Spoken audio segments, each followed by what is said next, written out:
আসসালামু আলাইকুম। সংবাদে আপনাদের সবাইকে স্বাগত জানাচ্ছি। আমি ফিরোজ তোহা। শুরুতেই আরবে কেবলস সংবাদ শিরোনাম।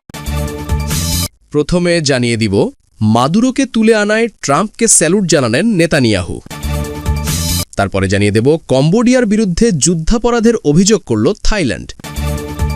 এখন জানিয়ে দিব, শত্রুর কাছে নয়, শত্রুদের মাথা নত করাবে ইরান। এবং সর্বশেষ জানিয়ে দেব, পশ্চিম গোলার্ধকে যুক্তরাষ্ট্রের প্রভাব অঞ্চল ঘোষণা করা মনরো মতবাদ কি। দর্শক, এতক্ষণ শুনছিলেন সংবাদ শিরোনাম। এখন বিস্তারিত জানার আগে আপনি যদি আমাদের চ্যানেলে নতুন এসে থাকেন তাহলে আমাদের চ্যানেলটি সাবস্ক্রাইব করুন এবং আপনি এই ভিডিওটি কোন জায়গা থেকে দেখছেন এবং শুনছেন তা কমেন্ট করুন। আর ভিডিওটি যদি ভালো লেগে থাকে একটি লাইক দিন।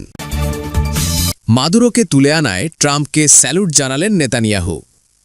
ভেনেজুয়েলায় সামরিক অভিযান চালানো এবং সস্ত্রীক দেশটির প্রেসিডেন্ট নিকোলা মাদুরোকে তুলে আনার ঘটনায় যুক্তরাষ্ট্রের প্রেসিডেন্ট ডোনাল্ড ট্রাম্পকে অভিনন্দন জানিয়েছেন ইসরায়েলের প্রধানমন্ত্রী বেনিয়ামিন নেতানিয়াহু। রোববার সামাজিক যোগাযোগ মাধ্যম এক্সে পোস্ট দিয়ে এ অভিনন্দন জানান তিনি। ট্রাম্পকে ট্যাগ করে দেওয়া ওই পোস্টে নেতানিয়াহু লেখেন, স্বাধীনতা আর ন্যায় বিচারের পক্ষে সাহসী এবং ঐতিহাসিক নেতৃত্ব দেওয়ার জন্য প্রেসিডেন্ট ডোনাল্ড ট্রাম্পকে অভিনন্দন। আপনার দৃঢ় সংকল্প এবং আপনার সাহসী সেনাদের দুর্দান্ত পদক্ষেপকে আমি স্যালুট জানাই। এদিকে ভেনেজুয়েলায় চালানো যুক্তরাষ্ট্রের হামলায় অন্তত 40 জন মানুষ মারা গেছেন। ভেনেজুয়েলার এক শীর্ষ কর্মকর্তার বরাত দিয়ে এ তথ্য জানিয়েছে দ্য নিউ ইয়র্ক টাইমস। ভেনেজুয়েলার পররাষ্ট্রমন্ত্রী ইভান গিল পিন্টো শনিবার 3 জানুয়ারি এক বিবৃতিতে জানান, যুক্তরাষ্ট্র কারাকাসে বেসামরিক ও সামরিক স্থাপনায় হামলা চালিয়েছে। তিনি এই পদক্ষেপকে স্পষ্টভাবে সামরিক আগ্রাসন হিসেবে উল্লেখ করে তীব্র নিন্দা জানান। হামলার পর দেশজুড়ে জরুরি অবস্থা জারি করেছে ভেনেজুয়েলা সরকার। নিরাপত্তা বাহিনীকে সর্বোচ্চ সতর্ক অবস্থায় রাখা হয়েছে এবং রাজধানীসহ গুরুত্বপূর্ণ এলাকায় কড়া নিরাপত্তা ব্যবস্থা নেওয়া হয়েছে। কম্বোডিয়ার বিরুদ্ধে যুদ্ধাপরাধের অভিযোগ করল থাইল্যান্ড। কম্বোডিয়ার বিরুদ্ধে যুদ্ধাপরাধ এবং আন্তর্জাতিক মানবিক আইন লঙ্ঘনের অভিযোগ করেছে থাইল্যান্ড। অভিযোগে বলা হয়েছে, বেসামরিক এলাকায় আক্রমণ করা হয়েছে এবং যুদ্ধক্ষেত্রে নিজস্ব সৈন্যদের মৃতদেহ ফেলে দেওয়া হয়েছে। রোববার 4 ডিসেম্বর থাই জয়েন্ট প্রেস সেন্টারের এক বিবৃতিতে বলা হয়েছে, থাইল্যান্ডের কাছে প্রমাণ রয়েছে যে কম্বোডিয়ার সশস্ত্র বাহিনী দীর্ঘদিন ধরে সীমান্তে থাই ভূখণ্ড দখল করে রেখেছে। বেসামরিক এলাকায় ঘাঁটি এবং সামরিক অস্ত্রাগারও স্থাপন করা হয়েছে। যৌথ প্রেস সেন্টার বলেছে, এটি বেসামরিক নাগরিকদের মানব ঢাল হিসেবে ব্যবহার করা বলে বিবেচিত হয়, যা আন্তর্জাতিক মানবিক আইন লঙ্ঘন করে। এই ধরনের আক্রমণ বেসামরিক নাগরিকদের ওপর সরাসরি আক্রমণের শামিল, আন্তর্জাতিক আইনের অধীনে যুদ্ধাপরাধ। ব্যাংকক পোস্ট বলছে, কম্বোডিয়া রকেট এবং কামানের গোলা নিক্ষেপ করেছে। এতে থাইল্যান্ডের বেসামরিক বাড়িঘর, অবকাঠামো এবং সম্প্রদায়ের ক্ষতি হয়েছে।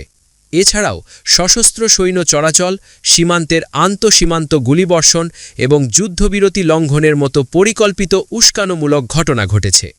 থাই জয়েন্ট প্রেস সেন্টার আরও বলছে, থাইল্যান্ড আন্তর্জাতিক সম্প্রদায়ের প্রতি মানবিক আইন এবং যাচাইযোগ্য প্রমাণের ভিত্তিতে পরিস্থিতি বিবেচনা করার আহ্বান জানিয়েছে, তথ্য বিকৃতি বা প্রচারণার ভিত্তিতে নয়। শত্রুর কাছে নয়, শত্রুদের মাথা নত করাবে ইরান। মার্কিন প্রেসিডেন্ট ডোনাল্ড ট্রাম্পের দেওয়া হুমকির তীব্র নিন্দা জানিয়েছেন ইরানের সর্বোচ্চ নেতা আয়াতুল্লাহ আলী খামেনি। পাল্টা হুমকিতে তিনি বলেছেন, ইরান শত্রুদের কাছে মাথা নত করবে না, বরং শত্রুরা ইরানের সামনে হাঁটু গেড়ে বসতে বাধ্য হবে। ইরানে চলমান বিক্ষোভের মধ্যেই দুদেশের শীর্ষ নেতার এমন কথার লড়াই চলেছে। খামেনি জানিয়েছেন, তার দেশে চলা অর্থনৈতিক অস্থিরতায় ব্যবসায়ী ও সাধারণ মানুষের জীবন প্রভাবিত হচ্ছে। মুদ্রার ওঠানামা ও নিত্যপণ্যের মূল্যবৃদ্ধি পরিস্থিতিকে কঠিন করে তুলেছে। তবে এসব সমস্যার জন্য তিনি বিদেশি হস্তক্ষেপকেই দায়ী করেন। একই সঙ্গে জানান, পরিস্থিতি সামাল দিতে কর্তৃপক্ষ কাজ করে যাচ্ছে। খামেনি বলেছেন, শান্তিপূর্ণ প্রতিবাদ গ্রহণযোগ্য হলেও সহিংসতা কোনোভাবেই মেনে নেওয়া হবে না।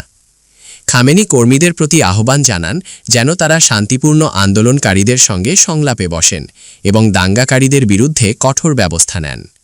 যারা বিশৃঙ্খলা সৃষ্টি করছে তাদের সঠিক পথে ফেরানোরও নির্দেশ দেন। ট্রাম্পের হুমকি অবশ্য ইরানের পররাষ্ট্রমন্ত্রী আব্বাস আরাকচিও ভালোভাবে নেননি। তিনি ট্রাম্পের হুমকিকে দায়িত্বজ্ঞানহীন ও বিপজ্জনক বলে আখ্যা দিয়েছেন। আরাকচির মতে যুক্তরাষ্ট্রের হুমকি ও বক্তব্য এই অঞ্চলে অস্থিরতা বাড়াচ্ছে এবং তা সরাসরি বিদেশি হস্তক্ষেপের শামিল। তিনি বলেন, জনসম্পদের ওপর অপরাধমূলক হামলা ইরান কোনোভাবেই সহ্য করবে না। দেশের সার্বভৌমত্ব রক্ষায় ইরানি সশস্ত্র বাহিনী সর্বোচ্চ সতর্ক অবস্থায় রয়েছে। প্রসঙ্গত, ইরানে মূল্যস্ফীতির বিরুদ্ধে চলমান বিক্ষোভ ৬ষ্ঠ দিনে এসেছে। এ পর্যন্ত সহিংসতায় ৯ জন নিহত এবং বিশৃঙ্খলা সৃষ্টির অভিযোগে ৪৪ জনকে গ্রেফতার করা হয়েছে। পশ্চিম গোলার্ধকে যুক্তরাষ্ট্রের প্রভাবাঞ্চল ঘোষণা করা মনরো মতবাদ কি? যুক্তরাষ্ট্রের প্রেসিডেন্ট ডোনাল্ড ট্রাম্প শনিবার ৩ জানুয়ারি তার মারে লাগো রিসোর্টের সংবাদ সম্মেলনে দাবি করেছেন, ভেনেজুয়েলা অভিযান তার আমেরিকা ফার্স্ট অগ্রাধিকারকে এগিয়ে নিয়েছে।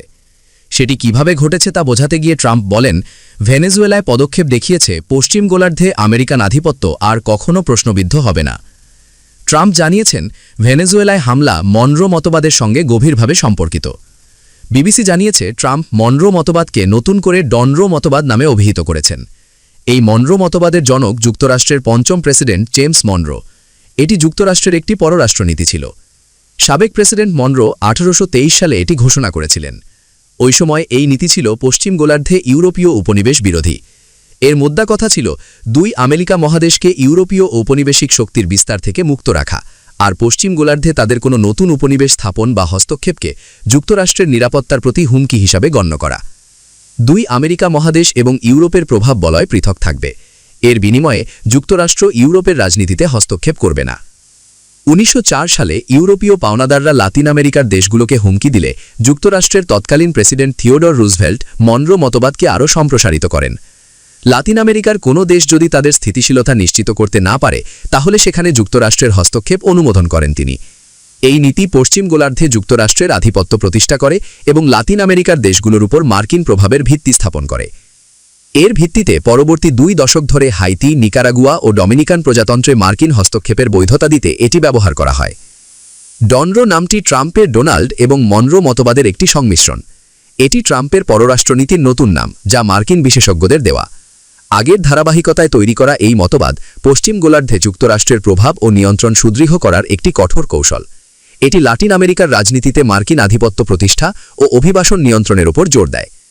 অর্থনৈতিক চাপ, সামরিক উপস্থিতি ও লাতিন আমেরিকার দেশগুলোর আভ্যন্তরীণ বিষয়ে হস্তক্ষেপের মাধ্যমে সেখানে অন্য বৃহৎ শক্তিগুলোর প্রভাব খর্ব করাই এই মতবাদের উদ্দেশ্য। এটি পশ্চিম গোলার্ধে যুক্তরাষ্ট্রের নিরঙ্কুশ নিয়ন্ত্রণ প্রতিষ্ঠা করার লক্ষ্যে ট্রাম্প প্রশাসনের আগ্রাসী পররাষ্ট্রনীতির একটি রূপরেখা।